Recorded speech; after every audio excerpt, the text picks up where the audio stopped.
Bonjour à toutes et à tous. Je suis très heureux d'être parmi vous aujourd'hui pour modérer ce premier atelier de notre rendez-vous qui vise à offrir la perspective de 3 fleurons québécois sur les enjeux ESG. Nous venons d'entendre Emmanuel Faber. Il y a un momentum indéniable autour des travaux de l'ISSB. Plus tôt, on a aussi entendu Louis Morisset, PDG de l'Autorité, nous offrir sa vision d'une finance durable et résiliente. Il a mis en lumière des initiatives que nous menons à l'Autorité sur cette question. Nous les menons parce que plus que jamais, il est évident que la manière dont qu'une entreprise aborde les enjeux ESG contribue à sa valeur à long terme. C'est pourquoi ces enjeux sont devenus essentiels pour une majorité des acteurs de notre secteur financier et de notre économie. Nos 3 panélistes et leurs organisations respectives l'ont bien compris. C'est notamment pour cette raison que nous les avons invités à nous expliquer comment ils traduisent les préoccupations ESG en actions concrètes, tant au sein de leur propre organisation qu'au sein du secteur financier, qu'au sein de notre société. Étant donné leur rôle distinct, ils nous permettront d'explorer une grande partie de l'écosystème de la finance durable. Avec nous aujourd'hui, Marie-Claude Dumas, présidente et chef de la direction WSP Canada. WSP s'est imposée à travers le monde comme l'une des plus grandes sociétés de conseil en environnement et souhaite être à l'avant-garde de la transition vers un monde à émissions sobres en carbone. Kim Thomassin, bonjour, bien, merci. Kim Thomassin, première vice-présidente et chef Québec de la Caisse de dépôt et placement du Québec. La Caisse se distingue à l'échelle internationale comme un investisseur institutionnel de premier plan qui vise à allier performance et progrès. Et finalement, comment mieux compléter notre panel qu'avec nul autre que Guy Cormier, président et chef de la direction Mouvement Desjardins. Le mouvement, de sa nature coopérative, a nécessairement le développement durable inscrit dans son ADN. Marie-Claude, Kim, Guy, je vous remercie d'être ici avec nous et sans plus tarder, commençons notre discussion. Ayant la chance d'avoir avec nous tant un investisseur institutionnel qu'une grande entreprise cotée en bourse, le premier thème qui s'imposait est l'engagement actionnarial. Ma première question s'adresse à vous, Kim. Kim, peux-tu nous expliquer comment à la Caisse vous identifiez les préoccupations ESG que vous voulez mettre de l'avant auprès des entreprises qui composent votre portefeuille? En bref, qu'est-ce qui motive ces décisions et surtout, comment engager cette discussion-là? Avec plaisir. Alors, merci Hugo, puis merci à l'AMF pour l'invitation. Je suis très heureuse d'être avec vous et de retrouver Marie-Claude et Guy cet après-midi. D'abord, j'aimerais mentionner que la Caisse, ça fait longtemps qu'on fait de la finance durable. Le ESG, ce n'est pas une nouveauté. Ça fait près de 20 ans que vous nous entendez en parler. Alors, pour nous, ça fait partie de notre culture d'entreprise. Alors, c'est véritablement ancré dans nos façons de faire. On l'exerce au quotidien. Ça, c'est grâce à des visionnaires là, qui me précèdent, là, qui avaient mis ça de l'avant à l'époque. Mais aujourd'hui, encore plus, on est convaincu, Hugo, comme investisseur, puis comme investisseur de long terme, que l'investissement durable, c'est vraiment une source de création de valeur. Les entreprises qui performent bien, dans lesquelles on veut investir, c'est celles qui performent bien en ESG, puis parce qu'elles génèrent du bon rendement, puis parce qu'elles sont bien gérées. Pourquoi? Parce que les critères ESG vous permettent de mieux encadrer la gestion des risques. Et aussi parce que ça permet de faire des bons choix, puis que ça, c'est en adéquation avec les aspirations qu'on a pour nos communautés. Alors, pour nous, tout ce qui est ESG, investissement durable, c'est au cœur de nos décisions et de nos choix. Puis nos grandes priorités en investissement durable, ce qui nous sert de guide dans nos échanges avec les sociétés en portefeuille, bien, vous ne serez pas surpris, on a 3 grands axes. Du côté du E, c'est notre stratégie climatique. Ça va me faire plaisir d'en parler plus amplement avec vous, mais vous nous avez beaucoup entendu aussi en parler, notamment depuis 2017, au moment de notre première politique en matière d'investissement face aux défis climatiques. On a renouvelé ça en 2021. Du côté du S, et on va en parler aussi, on s'implique beaucoup du côté de tout ce qui est équité, diversité et inclusion, avec les critères de valeur et de performance. On s'implique aussi, on a vu ça un peu récemment là, dans les médias, du côté de la fiscalité internationale, tout ce qui est la question d'équité sociale. Du côté du G, on est actif en engagement au quotidien. Du côté de la cybersécurité, on travaille avec nos sociétés en portefeuille, en rémunération, en composition et en renouvellement des conseils d'administration. Évidemment, Hugo l'a mentionné, le vote actionnarial. Alors, pour nous, la clé, c'est véritablement le dialogue. Alors, on engage avec nos sociétés en toute transparence. Pour nous, c'est hyper important d'être proactif. C'est crucial. On veut faire part de nos attentes aux sociétés qu'on a en portefeuille et celles avec qui on veut engager le dialogue. Alors, on le fait de façon très, très constructive, même que des sociétés dans lesquelles on n'est peut-être pas encore investi vont venir nous voir pour nous demander comment approcher le E, le S ou le G, puis comment débuter leur cheminement, parce qu'ils savent à quel point c'est important pour nous. Alors, une fois que le dialogue est engagé avec les sociétés, on a plusieurs leviers à notre disposition. L'engagement, on en a parlé, mais le vote actionnarial aussi. Alors, du côté du vote actionnarial, on a mis à jour en 2020 notre politique qui régit l'exercice de notre droit de vote. Ça a fait couler un peu d'encre parce qu'on avait écrit à toutes nos sociétés en portefeuille pour leur faire part de nouvelles dispositions en matière d'équité, diversité et inclusion.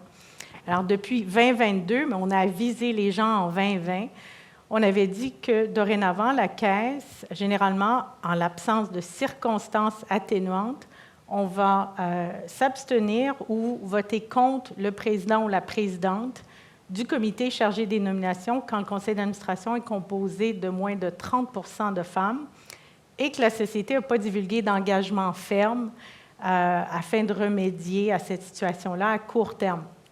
Alors, avant l'entrée en vigueur de cette règle du 30 %, je vous l'ai mentionné, on avait envoyé des lettres à nos sociétés publiques en portefeuille pour les informer. On ne veut jamais prendre les gens par surprise. Pour nous, je l'ai mentionné, c'est important d'être transparent, d'être proactif et d'être clair sur nos attentes. Alors, il faut aussi donner le temps aux sociétés de se familiariser avec nos règles puis de s'y confirmer. Par la suite, ce qu'on a fait, c'est qu'on a fait une liste. On a identifié les entreprises dans la société en portefeuille qui avaient moins de 30 % de femmes au conseil d'administration, puis on a priorisé nos engagements. Alors ça a fait en sorte que les gens ne voulaient pas se retrouver sur la liste, ou du moins pas trop longtemps. Alors avec ces engagements-là, ça nous a permis d'échanger avec les sociétés, puis je voulais vous partager peut-être un exemple, et ils sont tout à fait à l'aise qu'on le partage avec vous, mais un exemple d'engagement qu'on a eu avec une société qui est Exploration Azimut. Alors, on avait amorcé le dialogue avec cette société-là, Société minière québécoise. Puis, on sait qu'il y a quand même un défi dans le domaine de l'industrie minière, mais on a voulu leur rappeler l'importance d'avoir une cible de 30 % de représentation féminine à leur conseil et de les accompagner dans leur stratégie pour faire ça. Alors, suite à cet engagement-là, il y a une deuxième femme qui a été nommée au conseil d'administration de 7 membres. Donc, ça a fait passer la représentation féminine de 17 % à 29 %. Puis, pour nous, Hugo, le dialogue et l'accompagnement, c'est la clé. On choisit de faire partie de la conversation. On veut rester autour de la table. On pense qu'on peut avoir une influence, puis d'échanger de cette façon-là. C'est vraiment en dernier essor qu'on va se désinvestir ou quitter une table. On préfère là, avoir ces engagements-là avec les sociétés. Merci, Kim. Ça met bien la table. Vous avez nommé plusieurs éléments à cette conversation bien chargée.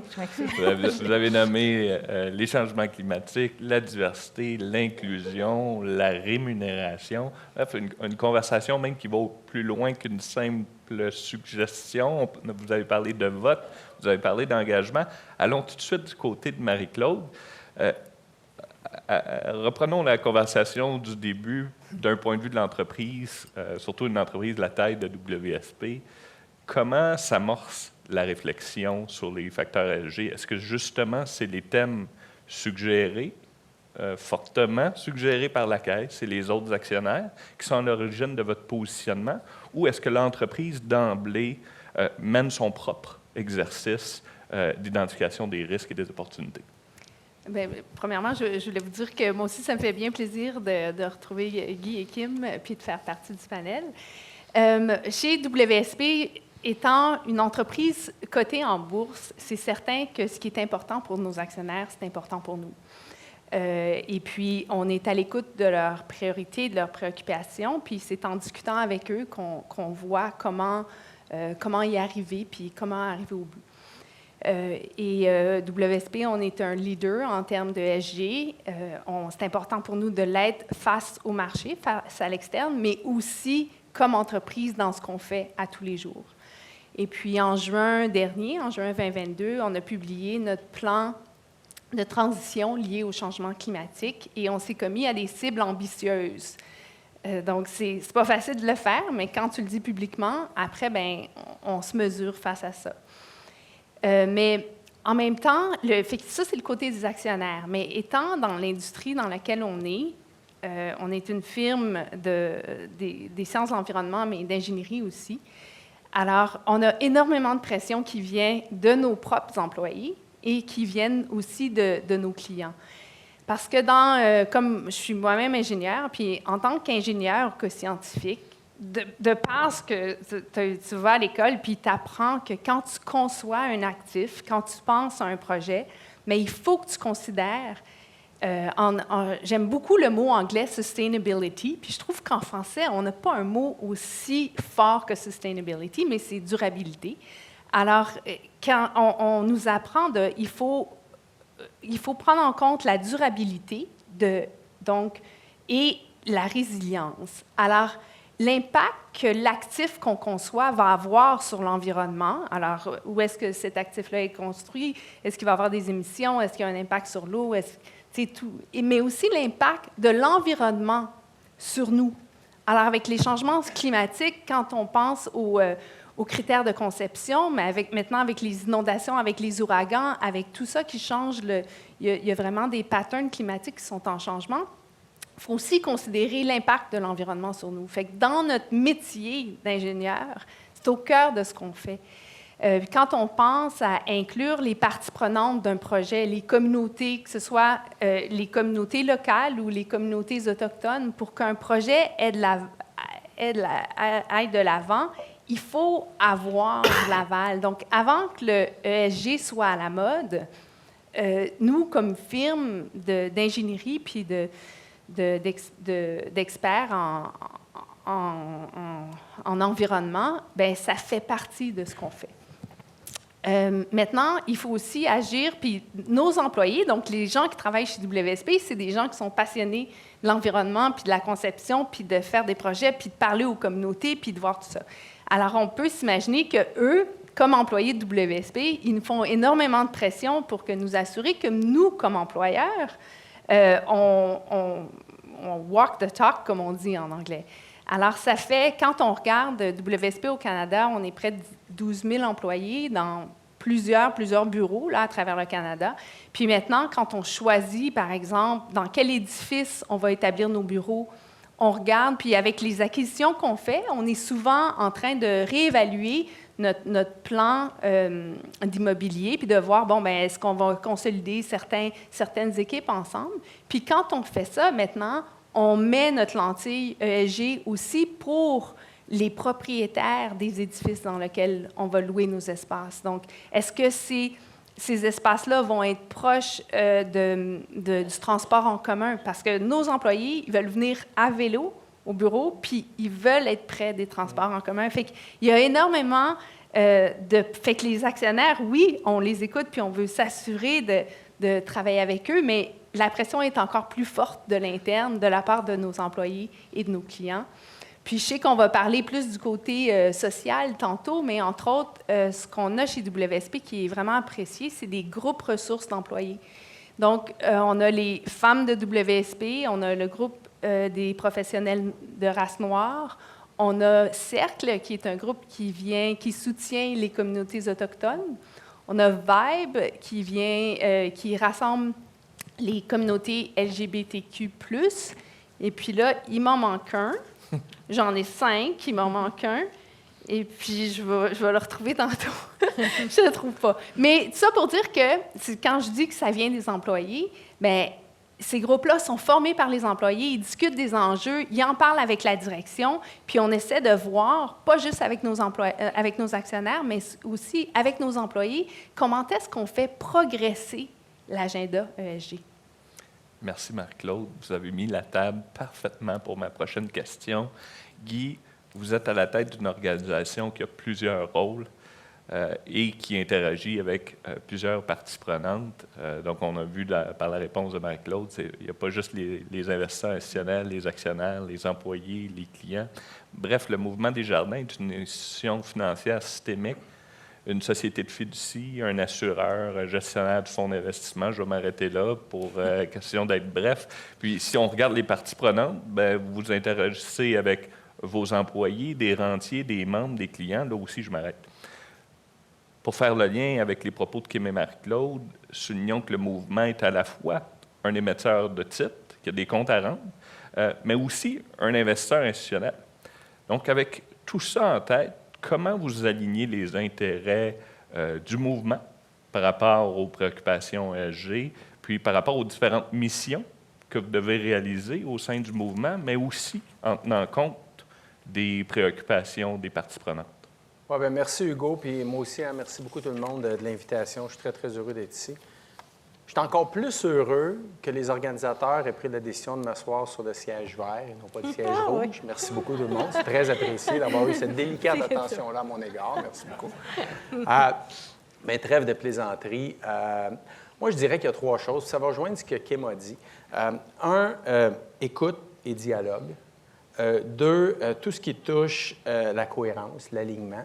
Puis 3, tout ce qui touche la collaboration. Tu sais, si je regarde l'écoute, le dialogue, c'est sûr que notre modèle démocratique, moi, je pense qu'il est puissant pour nous aider dans les ESG. C'est-à-dire qu'on a des assemblées de caisses, puis ces caisses-là, bien, c'est des centaines et des centaines et des milliers de membres qui vont y participer, puis qui vont exprimer des attentes envers les caisses. Et ça va arriver jusqu'à mon bureau, là. Donc, c'est des membres qui expriment clairement des attentes, qu'on aille dans cette direction-là, qu'on exerce du leadership. Quand on sonde nos membres, à peu près 80 nous disent clairement qu'ils souhaitent que Desjardins soit un leader socio-économique dans la dimension lutte au changement climatique. Donc, toute cette pression-là de nos membres, cette attente-là qui est exprimée clairement, de voir un Desjardins qui est de son époque, qui est plus présent. Donc, ça nous aide énormément dans l'écoute de comment migrer, puis aussi d'aller chercher des pistes de solutions avec eux, ce qu'ils souhaitent qu'on mette de l'avant. Nos administrateurs, 2500 administrateurs de caisse, ça, c'est des gens, encore en fin de semaine, samedi, c'est des gens qu'on rencontre 4-5 fois par année. Donc, c'est tous nos présidents de caisse, tous les directeurs généraux de caisse, c'est 400-500 personnes. On discute d'un paquet de sujets, dont parfois, encore en fin de semaine, on discutait de développement durable, d'un encadrement qu'on aimerait se donner partout dans nos caisses sur le développement durable. Donc, ça aussi, c'est un dialogue qui nous aide énormément à entendre et à comprendre la réalité de l'ensemble des régions du Québec, de l'Ontario, puis de voir ce que les gens ont le goût de faire. Je continue avec nos employés. Vous parliez des employés depuis tantôt. 57 000 employés à travers le Canada.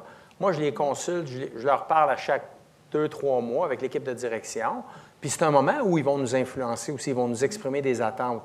On a différents comités, comme chez WSP. Donc, ces gens-là vont nous mettre de la pression, mais vont aussi nous partager leurs attentes, puis ce qu'ils ont le goût de mettre de l'avant dans leurs équipes. Fait que ça, c'est vraiment 3 parties prenantes là, qui sont extrêmement importantes dans l'écoute, dans le dialogue. Évidemment, quand je termine ce volet-là, bien, c'est pas long que je tombe sur les agences de notation. Je tombe sur les investisseurs.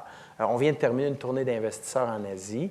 Donc, c'est des gens qui nous posent des questions aussi. Alors, quand on ramasse tout ça, bien là, tu as un paquet d'informations. Là, après ça, tu arrives à la 2e étape qui est la cohérence.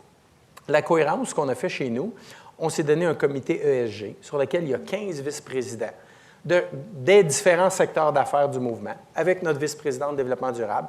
Ces gens-là se rencontrent régulièrement pour regarder de la vigie, regarder des positionnements qu'on a à prendre, le charbon, l'armement, les énergies fossiles, le vapotage, la cigarette. Tout, ils vont prendre des réflexions.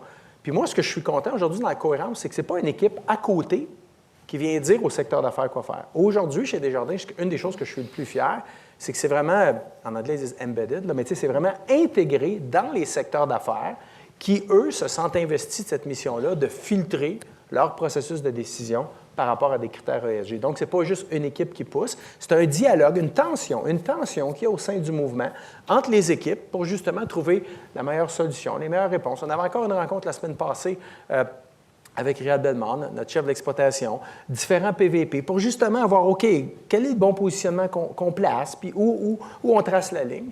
Puis la dernière chose, c'est la collaboration. C'est de ne pas faire les choses tout seul. Je pense que ça, c'est une grande erreur. Nous, exemple, on a décidé de travailler avec ETS, la chaire de recherche en économie circulaire. Puis ce n'est pas juste une question de donner de l'argent, c'est de voir avec nos entreprises, avec qui on fait affaire, comment on peut, avec la chaire, trouver des modèles, des laboratoires qui vont faire qu'on va avoir de l'impact sur la lutte au changement climatique. Oui, en mettant de l'argent, mais deuxièmement, en faisant des projets pilotes qui vont peut-être accélérer. On en a un actuellement dans le domaine de la construction pour, tu sais, c'est niaiseux, mais recycler de la brique. Avez-vous déjà pensé ce qu'on fait avec la brique qu'on détruit au Québec, là? Pensez-y, la brique, là. On en détruit de la brique au Québec, pas à peu près, là. Tu sais, on l'enfouit, là. On l'enfouit, on ne fait rien avec. Donc, on travaille avec ETS pour voir si on ne pourrait pas recycler de la brique. On doit avoir 30-40 de part de marché à l'immobilier. Fait qu'on est un gros prêteur, un gros investisseur. Donc, c'est vraiment écoute, dialogue, grande cohérence au sein du groupe, en acceptant de la tension parfois, puis beaucoup de collaboration avec l'externe pour être meilleur comme organisation. Merci pour cette réponse éclairante, Guy. On a touché la dynamique actionnariale, les interactions avec les parties prenantes. Passons à un autre segment de notre discutons. On a entendu un peu plus tôt le chair de l'ISSB, Emmanuel Faber. Il est clair que la priorité pour l'ISSB, c'est des règles, des normes sur le climat. Mais il est aussi clair que dans la mission de l'ISSB, par la suite, ce sera d'adresser tant le E que le S que le G de ESG. Cela dit, les enjeux ESG ne datent pas d'hier. Les questions de saine gouvernance ne sont pas nouvelles pour les conseils d'administration, pour les investisseurs, pour les entreprises et ainsi de suite. Pour ce qui est des enjeux sociaux, ils peuvent certainement s'avérer plus difficiles à cerner, voire délicats à intégrer au sein des entreprises. Vous semblez avoir des mécanismes, des comités pour ça. Et ce qui est clair, c'est que dans les dernières années, on entend de plus en plus de voix s'élever qui soulignent, qui partagent des attentes, des fois très claires par rapport à des enjeux sociaux. Guy, commençons avec vous. Comment Desjardins se met en action concernant le volet social des enjeux ESG? Bien, ça, c'est facile. Honnêtement, là, pensez-y tout le monde, là. Desjardins est né avec le S. Pensez-y, là. Desjardins, c'est une organisation qui est née de l'exclusion. Des banques anglaises, des Shylock, ne voulaient pas prêter à des Canadiens français, à des Québécois, Québécoises. Nous sommes une organisation qui a été victime d'exclusion. Puis c'est pour ça qu'Alphonse Desjardins, à un moment donné, a dit « Moi, je cherche une solution, je cherche un moyen pour aider les Canadiens français à avoir accès à du crédit, à avoir accès à de la littératie financière, à avoir accès à de l'épargne. » C'est comme ça qu'est né Desjardins il y a 122 ans. Puis aujourd'hui, bien, c'est 55 000 employés, puis 400 milliards d'actifs, puis une institution systémique. Mais au départ, notre organisation, elle a été créée parce qu'on était exclus du système financier comme Canadiens français. Point à la ligne. Fait que le S chez nous, là, j'oserais pas dire que ça fait 122 ans qu'on fait ça, mais pas loin, dans le fond. Puis ça ne s'appelait pas ESG. Alors, pour nous, c'est vraiment d'avoir cette dimension-là d'engagement toujours à l'esprit. C'est-à-dire la place qu'on prend dans les régions. Je veux dire, les gens me regardent, des fois, me disent « Guy, pourquoi tu gardes encore 1700 points de service, puis 1700 guichets automatiques, puis 900 points de service dans les régions? » Je veux dire, probablement que est-ce que c'est toujours pertinent? La réponse, c'est oui, parce que pour nous, on pense qu'il y a une place à y avoir. Est-ce qu'on en a encore besoin d'autant? Est-ce que ça ne va pas aller en diminuant? Ça se peut que ça évolue dans le temps en fonction du comportement des consommateurs. Mais c'est de s'assurer que les gens puissent avoir accès à une offre de service. Tout ce qui touche le microcrédit, notre service aux entreprises, tout ce qui touche le microcrédit Donc, d'avoir accès ou d'offrir des services financiers à des très, très, très petites entreprises qui débutent, bien, pour nous, c'est une façon de jouer le S puis d'être présent pour différentes communautés ou différents milieux, parce que ça leur permet, avec un programme comme Créer Avenir, d'avoir accès à 15 000 de financement. 15 000 de financement qui est un peu à côté des systèmes plus traditionnels. Alors, ça, pour nous, c'est de jouer le S aussi. Tout ce qui touche notre finance solidaire, on travaille avec les ACEF pour venir en aide à des personnes. Puis c'est une réalité, ça. Des gens qui ont besoin de 800 800 pour être capable de s'acheter un réfrigérateur. C'est la réalité encore du Québec, malheureusement. Ces gens-là, ils n'ont pas accès à plein d'endroits. Alors, on travaille avec les ACEF. Donc, pour nous, le S, sur la dimension accès, on va parler de finances responsables, là. Pour nous, c'est hyper, hyper important. Et après ça, bien, il y a toutes les dimensions. Les gens le savent dans la salle. Quand je suis arrivé à la présidence, toute la dimension de la place des femmes. Quand je suis arrivé au CA de Desjardins en 2016, il y avait 2 femmes sur 24. Tu sais, je veux dire, je pense que ça nous brimait ou ça nous empêchait peut-être de voir certains angles morts. Aujourd'hui, on est à 43 %. On a une équipe de direction complètement paritaire et on a au-dessus d'à peu près 35 à 40 % de nos exécutifs qui sont femmes. Donc, on s'en va vraiment vers une parité pure et parfaite en 2024 dans plusieurs de nos activités. Donc, pour nous, moi, j'aime dire souvent que le nom n'existait pas, mais moi, je pense qu'Alphonse Desjardins, c'était probablement l'un des premiers grands entrepreneurs sociaux en 1900, dans le fond, quand on se rappelle de ça. Très intéressant. Kim, j'écoutais Guy nous parler d'Alphonse Desjardins nécessairement, et de l'exclusion de la société québécoise. Nécessairement, j'ai pensé à M. Parizeau et les raisons pourquoi la Caisse a été créée, sans vouloir t'amener à nous faire un cours d'histoire. Certainement une perspective. Mais difficile de te suivre, Guy, avec ça. Là, c'est vraiment bien. Vraiment bien. Mais peut-être revenir sur le S. Effectivement, nous, on est de plus en plus interpellés sur le S. Les gens veulent mieux encadrer le S. Alors, il y a eu beaucoup, beaucoup de travail fait sur le E, beaucoup sur le G. On dirait que le G, on l'a déjà maîtrisé en quelque sorte, même s'il reste des avancées à faire. Mais le S, on y travaille très fort. Je vous dirais que une des façons dont on veut l'adresser ou le capturer, c'est qu'on s'est doté d'une approche là, qu'on veut distinctive, où on appelle notre capital comme étant du capital qui est constructif. Alors, au quotidien, on se dit qu'il faut que notre capital, nos investissements, ce soit constructif. Donc, que ça crée une valeur, que ça ait une valeur ajoutée. Puis ça, notre objectif, c'est de combiner la performance et le progrès. Donc, on veut avoir des bons rendements à long terme pour nos clients, nos déposants, qui gèrent nos retraites à nous tous et toutes dans la salle et à l'écran. Et on veut aussi mieux répondre aux grands enjeux auxquels on fait face collectivement, puis qui vont être au bénéfice des communautés dans lesquelles on est présent. Guy parlait des diverses communautés dans lesquelles vous êtes présents. Alors, on est sensibilisation, on veut que les investissements qu'on fait aient cet impact-là.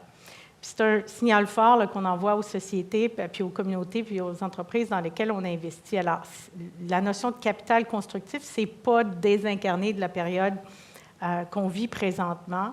Le contexte actuel fait en sorte que les gens sont beaucoup plus soucieux. C'est comme si la pandémie a eu un impact là, de catalyseur pour l'investissement durable. Ça aurait pu être le contraire. Et les gens auraient pu dire, bien, il faut penser à autre chose, mais au contraire, alors il y a eu vraiment une très, très forte vague de conscientisation, puis pour tout ce qui vise les défis sociaux et les défis environnementaux. Alors, bonne nouvelle, on n'a pas perdu là, de vue nos objectifs puis tout ce qu'on veut faire. Ça fait en sorte que le S est à l'avant-plan des conversations qu'on a. Il y a une urgence d'agir, il y a une importance d'investir pour nous, là, de soutenir la transition sur l'économie sobre en carbone, qui est le E absolument, mais sur le S, on veut miser puis faire beaucoup d'efforts. Peut-être vous donner un exemple là, de ce qu'on fait de ce côté-là au niveau du S, puis de travailler sur l'équité, la diversité, l'inclusion. Tout à l'heure, j'en ai parlé en lien avec le vote actionnarial, mais on a une initiative qui s'appelle Chef de file. Alors, ça réunit 100 femmes entrepreneurs de différentes régions du Québec, puis ces femmes-là, elles se démarquent par leur réalisation puis leur leadership.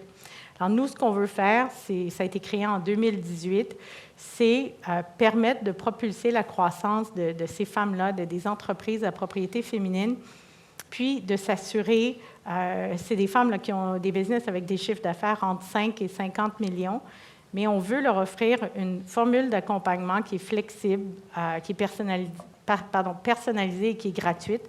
Ce n'est pas nécessairement des sociétés dans lesquelles on investit à ce jour-ci, mais qu'on veut faire grandir, on veut leur permettre d'échanger entre elles, on veut qu'elles développent des réseaux, on veut mettre nos réseaux à leur disponibilité, leur ouvrir des portes, des fois sur des marchés internationaux avec l'équipe de CDPQ mondiale, et leur permettre là, d'échanger entre elles, puis travailler avec d'autres partenaires, avec l'écosystème, travailler avec, chez vous, avec tous les joueurs de l'écosystème. Pour nous, on le fait parce qu'on y croit, puis parce qu'on pense qu'il y a véritablement une valeur ajoutée pour nos milieux de travail, puis aussi, sur les milieux de travail qui visent sur l'équité et la diversité, mais aussi d'ouvrir à ces femmes entrepreneurs-là des portes parce qu'on pense que d'investir du côté ESG, il y a véritablement une valeur ajoutée.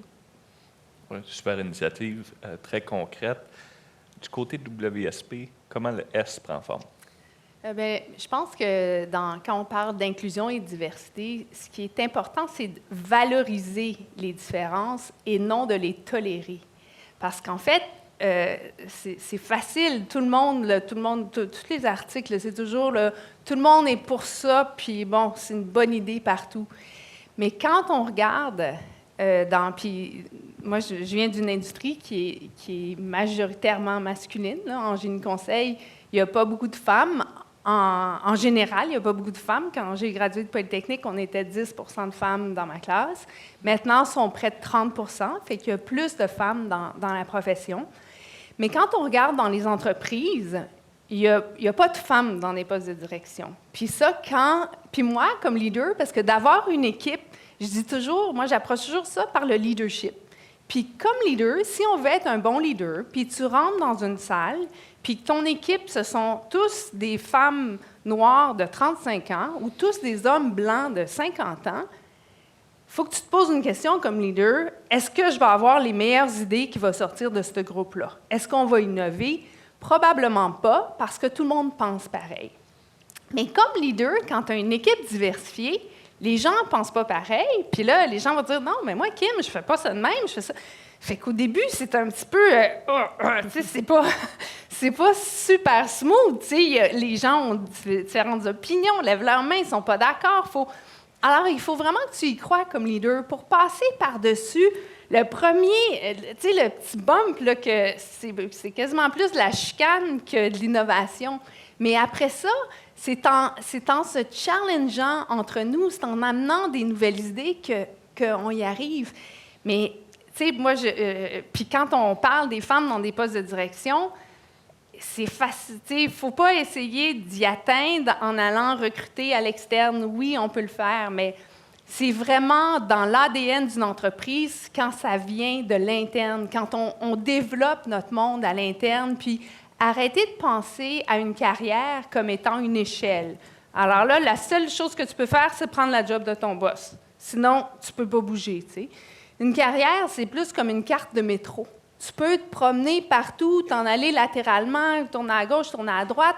Puis en faisant ça, en stimulant ça à l'intérieur de l'entreprise, bien, c'est bon pour les employés parce que ça donne plein d'opportunités de développement aux employés, que ce soit latéral, que ce soit dans un autre secteur, que ce soit dans une fonction de support, que ce soit dans un projet. Et ça fait que les gens, bien, premièrement, sont motivés parce qu'ils apprennent, mais ils apprennent aussi à travailler avec d'autres mondes de façon différente. Et puis, après, c'est de se dire, bon, bien, si on veut des femmes dans des postes de direction, puis, tu sais, moi, souvent, je vois sur des plans de relève, puis là, bien, il y a un nom qui va rester là. Ça fait 5 ans que le nom il est là. Ben oui, mais qu'est-ce qu'on fait, là? Pourquoi que ça ne marche pas, tu sais?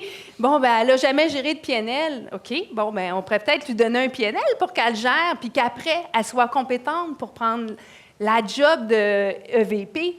Puis là, c'est la responsabilité de l'entreprise de créer ces opportunités-là, puis de dire, bien, pour les femmes, puis les groupes sous-représentés, les expertises qui leur manquent, c'est à nous de dire, ah, bien, sais-tu quoi?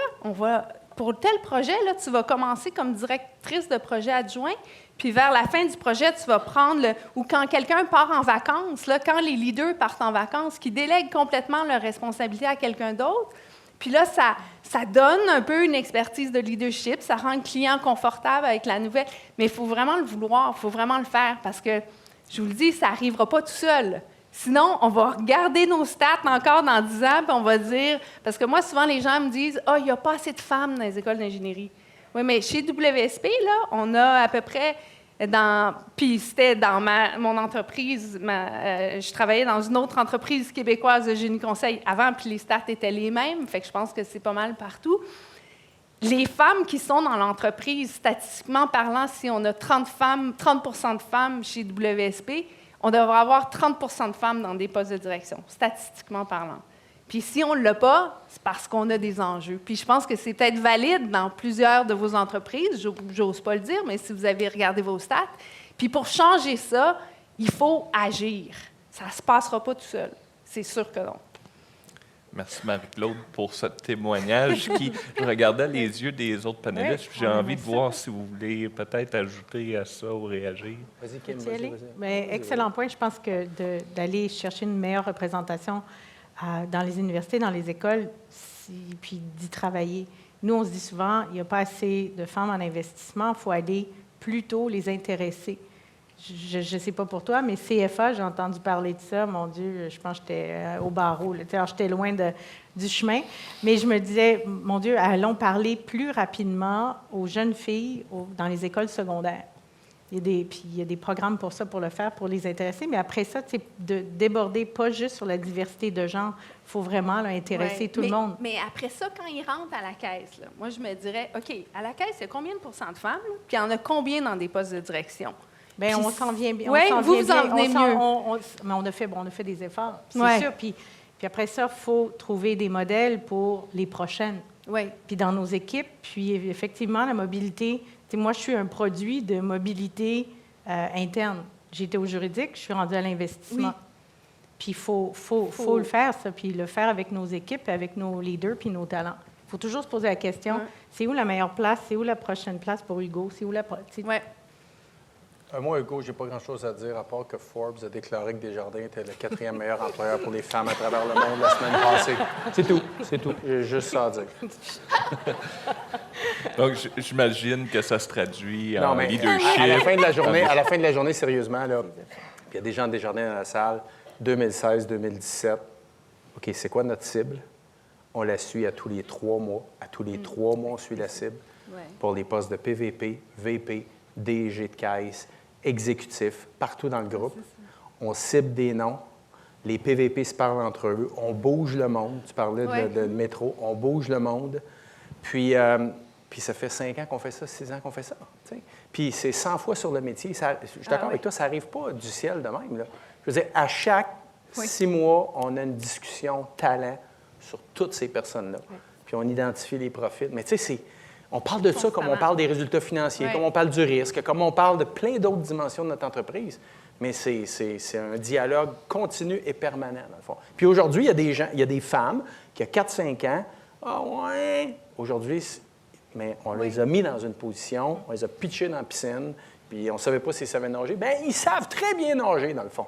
Puis ils nagent fichement bien. Bien, là, tu les laisses nager, puis ça fonctionne bien, tu sais. Mais c'est 100 fois sur le métier.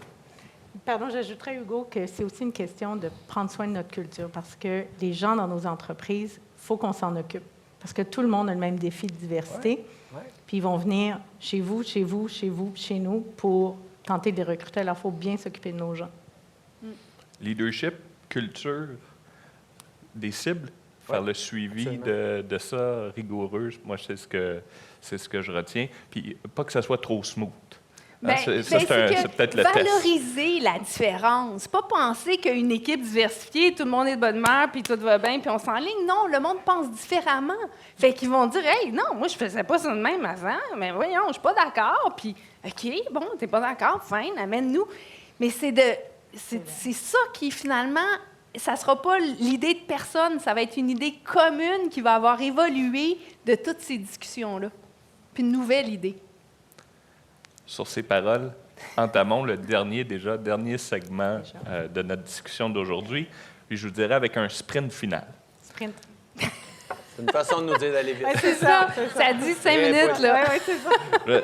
Donc, je mets la table. Comme nous le disait, nous le soulignait Louis Morissette aujourd'hui, bien que le secteur financier ait un rôle à jouer indéniable pour adresser, voire résoudre les enjeux ESG, le secteur financier ne peut pas agir seul.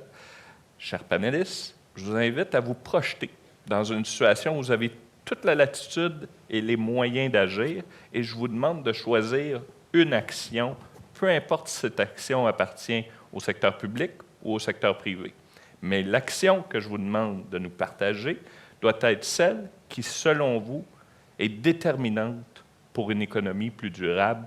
Vous avez moins d'1 minute chacun. Kim, à vous l'honneur. Hey, moi en Ah, premier, attends, je vais pas répondre à la question, mais je vais, plutôt qu'une action, je vais choisir un mot, si vous me permettez. Et ça a été mentionné un peu plus tôt, Louis l'a mentionné, puis également le ministre Girard, c'est la collaboration.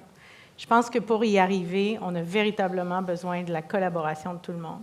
Et ça, c'est important au niveau des investissements, ça va venir de partout. C'est les entreprises, c'est les gouvernements, c'est la société civile, c'est les investisseurs institutionnels, mon Dieu, c'est les fondations qui ont beaucoup de sous, qui sont intéressés par ces enjeux-là, ESG, qui veulent s'adjoindre des talents qu'on a dans nos entreprises où on peut travailler ensemble pour faire ça. Alors, vraiment, là, la collaboration. J'ai pris moins qu'1 minute, alors. De votre côté, Marie-Claude? Moi, de mon côté, je pense que c'est d'avoir d'autres indicateurs que juste les indicateurs financiers. Alors, les indicateurs sociaux, c'est sûr que moi, je suis biaisée tout le temps dans mes projets d'infrastructure, mais quand on pense à un pont, est-ce que ça va désenclaver un village, puis ça va donner accès à toute une communauté de gagner sa vie, d'aller à l'école, tout ça? Alors, d'avoir beaucoup plus qu'un indicateur financier, mais d'avoir des indicateurs sociaux, des indicateurs environnementaux, la qualité de l'air, l'impact que ça va avoir sur les patterns de circulation ou de transport en commun, tout ça. Donc, de modéliser tous ces facteurs-là, sociaux, environnementaux, qui sont plus que, mais qui sont pas juste le rendement de, OK, si on veut faire un train, bien, combien va coûter l'étiquette, puis combien ça va coûter à le construire. Mais d'inclure ça dans la finance durable. Je fais du pouce avec un long terme, un court terme. Moi, je pense qu'à long terme, il faut redéfinir la valeur économique de quelque chose. Aujourd'hui, quand vous regardez le PIB, là, le calcul du PIB, dépenses de consommation, exportation, investissement des entreprises, dans le fond, on calcule dans ça la valeur d'une économie, mais on ne tient pas compte de l'utilisation des ressources dans ça. On n'en tient pas compte du tout. Là. Le PIB augmente de 4 mais on n'est jamais allé mesurer combien de ressources on a utilisées pour ce PIB-là.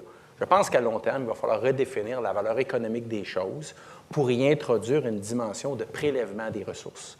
Et quand on va commencer à tarifer ça, à mesurer ça, à inclure ça dans la valeur économique de tout bien, je pense que ça, c'est important. Ça, c'est à long terme. À court terme, je pense que c'est d'écouter ceux qui vont gérer ça dans les prochaines décennies. C'est les jeunes comme tels. C'est les jeunes qui vont construire ce qu'on veut construire. Là. Et je pense qu'il faut leur faire plus de place. L'autre fois, je parlais avec Jacques Nantel, que plusieurs connaissez, je l'ai déjà dit. Il me parlait de l'Expo 77 et quand ils ont construit le métro de Montréal. Quand on a construit le métro de Montréal, les différentes stations, station Guy, station McGill, station Berry-UQAM, toutes les stations avaient tous un ingénieur en chef, en charge de la station. Quel était l'âge moyen de chaque ingénieur qui construisait chacune des stations de métro à Montréal, début des années 70? 25 ans. 32 ans. 32 ans. Je vous laisse là-dessus. Si aujourd'hui, on avait des ingénieurs de 32 ans qui construisent le REM, on dirait quoi? Sérieusement, on rit, mais on est sérieux un peu aussi. Pensez-y. On a des bons ingénieurs, je veux te rassurer. Mais je sais, non, je sais que c'est des bons. Mais j'aurais pu prendre le REM, j'aurais pu prendre n'importe quoi. C'est le concept, Kim, c'est pas le REM, là, c'est le concept. Parfait. Mais alors, malheureusement, Guy, il nous reste je peu vais de prendre, temps, mais je vais oui, prendre tes bien 3 sûr. secondes, juste pour dire que face aux défis Vous en climatiques restez. puis à ceux ESG, bien, on n'est pas des concurrents. Au contraire, il faut non. collaborer, travailler ensemble. Puis, tantôt, je te félicitais pour votre annonce aujourd'hui sur la finance durable dans la presse. C'est à chaque fois que vous faites quelque chose, quand vous avez sorti ingénieur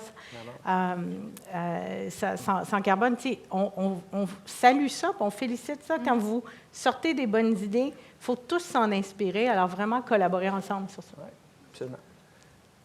Kim, Marie-Claude, Guy, un grand merci. Ce que je retiens de vos réponses, Kim, collaboration, tu viens de le réitérer, Marie-Claude, indicateur, Guy, d'injecter des valeurs dans la valeur des choses, extrêmement intéressant.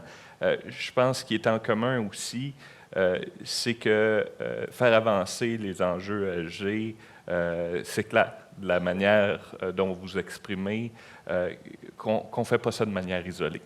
Puis je pense que c'est certain qu'à l'autorité, c'est absolument aligné avec l'approche qu'on prend sur ces enjeux-là. 45 minutes, il nous en reste 6 secondes. 45 minutes, c'est ambitieux pour un sujet si important, mais je suis persuadé que nos participants aujourd'hui ressortent avec une compréhension affinée des défis que représente l'intégration des enjeux ESG au sein des organisations.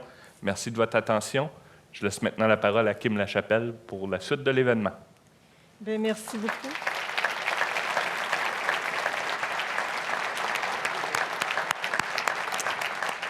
Bien, merci beaucoup, Hugo, ainsi qu'à tes invités. Une super belle discussion, très, très inspirante. Force est de constater que l'intégration des considérations ESG dans les décisions d'investissement, mais aussi dans les décisions des organisations, sont devenues incontournables. Alors, merci beaucoup pour ces belles réflexions.